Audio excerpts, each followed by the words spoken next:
Flash Wallon 2021, 193 quilômetros com 3 passagens pelo Mur de Huy, que é uma subida de 1,3 km com inclinação média de 9%, com trechos de 19%.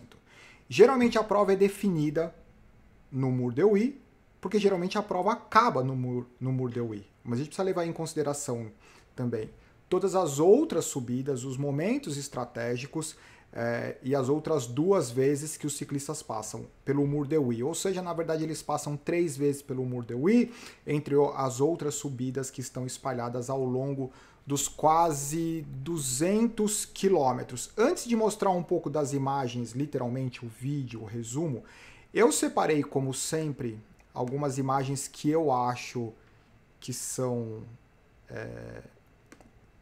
interessantes, que eu fui printando ao longo da transmissão. A primeira é essa imagem, que geralmente a gente vê a Movistar na frente. Eu fico com essa implicância com a Movistar, porque talvez seja uma estratégia, realmente. Eles tinham uma fuga, essa fuga com 8 ciclistas, como vocês podem perceber ali, eles estavam a 3 minutos e 43. A fuga estava trabalhando super bem junto, mas isso não necessariamente implicava que o pelotão tinha risco de não conseguir fechar. Mas de qualquer forma, a Movistar, pelo menos durante os 150 primeiros quilômetros, ela esteve à frente do pelotão. Muito provavelmente para os interesses do Valverde, mas o quanto isso justifica colocar todos os atletas, não sei. Tem vários motivos além de trabalhar para o Valverde. Para aparecer, para colocar e expor os atletas a uma situação de controle de pelotão. Sinceramente, isso tem que entrar no ônibus e tentar escutar a conversa dos caras, assim, porque que a estratégia é essa. Ainda mais quando não é uma estratégia óbvia, que o cara controla do começo ao final. Eles geralmente controlam a prova nos primeiros 100 quilômetros. Depois eles evaporam, e daí, como sempre, vovô Valverde, se não fosse o vovô Valverde, eu não sei se o vovô Valverde é o lado bom ou o lado ruim da Movistar. Vocês coloquem aí. Esse trecho, a gente precisa lembrar que são 175 ciclistas. Daí fica todo mundo falando Mur de Huy, Mur de Huy. Só que o Mur de Huy é assim, depois de 200 quilômetros e terem passado 2 vezes, os caras que estão ali foram os caras que ao longo de momentos como esse, os caras conseguiram ficar bem colocados. Porque eles saíam das estradas mais largas, entravam nessas estradinhas ou nessas ruas estreitas, onde você tem pouca chance de se movimentar. 175 ciclistas é um pelotão bem longo. Chegava ao ponto dos ciclistas terem que colocar o pé no chão. Isso aqui não é que eles colocaram o pé no chão porque era inclinado. Porque troca de marcha, escapa a corrente, perde o time e etc. E daí começa a acontecer um efeito cascata do primeiro cara ao último. Então esse é o Caicedo, né? Que ele colocou o pé no chão e daí alguns metros depois outros ciclistas. Então isso perde tempo. Enquanto os caras lá na frente provavelmente já saíram das subidas, porque todas as subidas são curtas, enquanto provavelmente o cara já saiu da subida e já está acelerando, o cara aqui está tentando clipar para voltar no ritmo. Então isso vai gerando o desgaste adicional. Coloquei, daí isso é para mostrar que eles saíram daquela estradinha estreita. Daí eles entravam nessa estrada que era mais larga, mas dá para perceber que ali no meio tem um gargalo no pelotão. Se algum ciclista quebra ali, pronto, daí já arrebenta o pelotão no meio e daí começa o desgaste adicional. Talvez essa seja a grande vantagem da Movistar estar lá na frente, porque ela causa o perrengue, mas ela não sofre as consequências do perrengue. Esse aqui é um momento que eles estão numa estrada bem larga, imediatamente depois do que eles saíram daquele trecho mais estreito.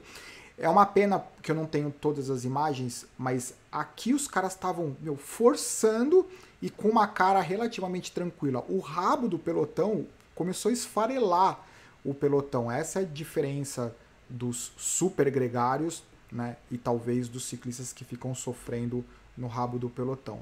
Esse aqui foi um cara que na curva ele deu uma errada, eu só tirei porque na verdade era o cara jogando a musette, que é a sacolinha que eles recebem com a alimentação e hidratação. Daqui outro ponto estratégico, 42 km da chegada, 1 minuto e 51 da fuga, que são essas curvas onde, de novo, eles saem de uma estrada de uma rua mais larga, daí tem um cotovelo que é subida. Nesse ponto, geralmente alguns ciclistas tiram no volantão, colocam pro volantinho, geralmente escapa a corrente, e foi o que aconteceu. Teve um ciclista que escapou, deixa eu ver se eu tenho a imagem, tá vendo? Isso não foi uma queda, tem um ciclista eu não lembro qual que é a equipe, escapou a corrente. Depois que escapou a corrente dele, começou um caos, porque vários ciclistas começaram a se perder, desclipar e etc. E daí perde tempo, faz força de novo, tenta se reconectar. Então a prova não é, a prova ela é, o vencedor é decidido no Mur de Huy, mas muita coisa acontece antes. 8,7 quilômetros, praticamente já não existiam mais fugas, as estradas continuavam estreitas. Aqui, depois eu vou mostrar a imagem, certo? Mas faltam 500 metros. Aonde o Valverde está? Me fala. Cara, o Valverde é maloqueiro, hein? O Valverde é do rachão, meu. O Valverde é dos meus. Olha o Valverde na calçada, lá do lado esquerdo da tela de vocês. Será? Ou é pro outro lado? Procura o Valverde aí. É o único rachão, é o único rachador que tá ali na calçada, arranjando um espaço, e surtiu o efeito isso. Ok, chega dessas fotos, vamos para o resumo. Aí é a fuga, que incluía o campeão americano da Education First, que ele ficou mais tempo no carro de neutro da Shimano do que na fuga, porque ele teve problema com a marcha, daí trocou de bicicleta e trocou de bicicleta de novo. Aqui eles passando, acho que era a penúltima vez que a fuga passaria pelo Mur de Huy.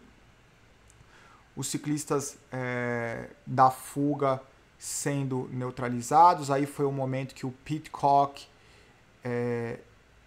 se envolveu numa queda, nada grave, mas por algum motivo ele teve que trocar a sapatilha. Para ele ter trocado a sapatilha, provavelmente o taquinho, na hora da queda, o taquinho mexeu em relação à sapatilha. Eu não consegui imaginar outro motivo. Esse é o campeão americano, que ele ficou fazendo muita força na fuga, porque ele tinha problema mecânico, usou a bike neutralizada, depois usou a outra bicicleta. Esse é o Tim Wellens, da Lotto, que fez uma movimentação. Teve a ajuda de outro ciclista. Fuga, todo mundo sendo neutralizado, até eles chegarem no Mur de Huy, última subida, onde tudo seria definido, que é esse momento. Esse momento o Valverde já não estava mais. Aceleração de Primož Roglič, exatamente 300 metros. Lembrando que a subida tem apenas 1,3 km, inclinação média de 9%, com trechos de 19%. Essa é a aceleração do Primož Roglič. Daí o Valverde. Olha o momento, olha que engraçado, tem um momento que o Julian Alaphilippe, ele troca de marcha, ele vem mais leve, ele troca de marcha exatamente no momento que vai aumentar a inclinação. Então, provavelmente não, né? Ele já ganhou 2 vezes, Flash One. Ele conhece muito bem, e não só conhece muito bem, o fato dele ter deixado a marcha mais pesada no momento que ia ficar mais inclinado, é que o cara estava na missão e ele sabia qual que era o time. Eu vou voltar só um segundo para vocês pegarem um momento que é importante. Para vocês pegarem um momento da troca de marcha, ele vem com a cadência bem alta, que é essa primeira aceleração. Depois que ele acelerou, ele começa a ganhar velocidade, daí ele troca de marcha, deixa uma mais pesada e acelera ainda mais. E o Valverde é o cara que consegue vir na roda do Julian Alaphilippe. O Roglič, ó lá, quer ver, ó? Oh, caramba, eu parei a imagem para vocês prestarem atenção e eu não prestei atenção. Vamos lá. Ó lá, leve. Ó lá, ó. Trocou de marcha e daí vai. Faltando 75 metros. Aceleração do Julian Alaphilippe. Dessa vez, primeiro... Ah, não, ele não cruza a linha de chegada primeiro. Julian Alaphilippe, ele tem que... Ele tem que considerar o seguinte, ele precisa fazer a aceleração não só para a roda dele passar primeiro do que a roda ou o chip, ou seja lá o que for, passar primeiro do que a do adversário, mas ele tem que ter o tempo para comemorar, porque ele gosta de comemorar antes de passar a linha de chegada. Pronto, daí isso daí já virou o emojizinho lá no WhatsApp. Todo mundo já colocou. E daí a classificação geral. Quem que me impressiona? O Roglic não me impressiona? Não. Sendo cruel, ele não faz mais do que obrigação. Ele é um dos melhores ciclistas do mundo. Julian Alaphilippe, não. Impressiona? Não. O cara é campeão. Ele é... Como chama? Deixa eu me voltar aqui. Ele é campeão mundial. Então, na verdade, ele também... ele não faz mais do que a obrigação. Eu vou pegar a classificação para vocês. A Flash Vallone, diferente do que geralmente aconteceria, esse ano aconteceu com o clima bem agradável, o que é ótimo, certo? Porque no frio, vento, chuva, aqui é o Julian Alaphilippe, ele pediu o guaraná dele, pãozinho com mortadela, sabe? Lembra quando era moleque? Jogando pelada lá, na equipezinha local. Essa aceleração, exatamente o momento que o Roglic fez a aceleração. Imaginar o que esses caras conseguem fazer depois de 200 quilômetros, tendo passado por... Não é só o muro, tendo passado por tudo que eles passaram, ter esse poder de aceleração. Olha lá, o Julian Alaphilippe. O vovô Valverde, ele começa a perder um pouco de ritmo, exatamente no momento... O Valverde, nesse caso, ele tinha... O Valverde não, o Julian Alaphilippe, ele tinha o privilégio de ter o objetivo de buscar, ter a referência de buscar o Roglic. O Roglic, na hora que ele olhou para trás, ele já não tinha mais o que fazer. Tem um momento, ó, ele tenta reacelerar, ó, ele olha para trás, tenta reacelerar, mas daí o Julian Alaphilippe já vem embalado, não tem a mínima chance do Roglic responder. Bonita aceleração, né? O Julian Alaphilippe é legal ver o Julian Alaphilippe ganhando. É raçudo ele. Cada geração do ciclismo tem um cara que tem essa... Tinha o Pantani, daí o Thomas Voeckler, ou Voeckler, Julian Alaphilippe, entre outros. Tem o Schachmann, que ele fica com a cabecinha assim, ó. Não dá pra saber se ele tá reclamando, o Schachmann fica o tempo inteiro assim. Sabe aquele cachorrinho que fica no carro? Pronto. Quem que são os caras que me chamam a atenção aqui? Valverde, porque é simplesmente incrível. Ficou desagradável já o repetitivo falar do Valverde, mas quando eu olho essa classificação, se tem alguém que tem que ser exaltado, é o Valverde. E não é só a questão da idade, é a questão da consistência. E não é só a questão da consistência, é a questão da consistência em diferentes características de competição. Michael Woods, Barguil, Pidcock, apesar de tudo, Pidcock tá ali. O David Gaudu. Eu quero ficar atento no David Gaudu no Tour de France. É isso que eu tenho para falar. O Esteban Chaves, o Chavito, tem que torcer para o Chavito, o Carapaz e o Schachmann. Schachmann é um cara que tem crescido muito, especialmente esse ano.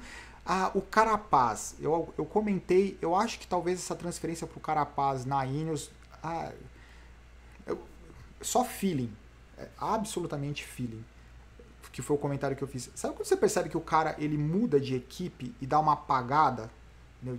Parece que ele se sente desconfortável, muita sofisticação, talvez muita informação, muitos dados, porque isso é muito bom, mas agora para alguns ciclistas isso pode causar uma pressão que o cara fala assim, ei, eu não quero esse tipo de atenção ou de programação, eu quero uma outra coisa, só que ele faz parte de uma equipe, e a equipe é o que é pela extrema organização, ou seja, todo mundo tem que andar no trilho e seguir o que tem que acontecer.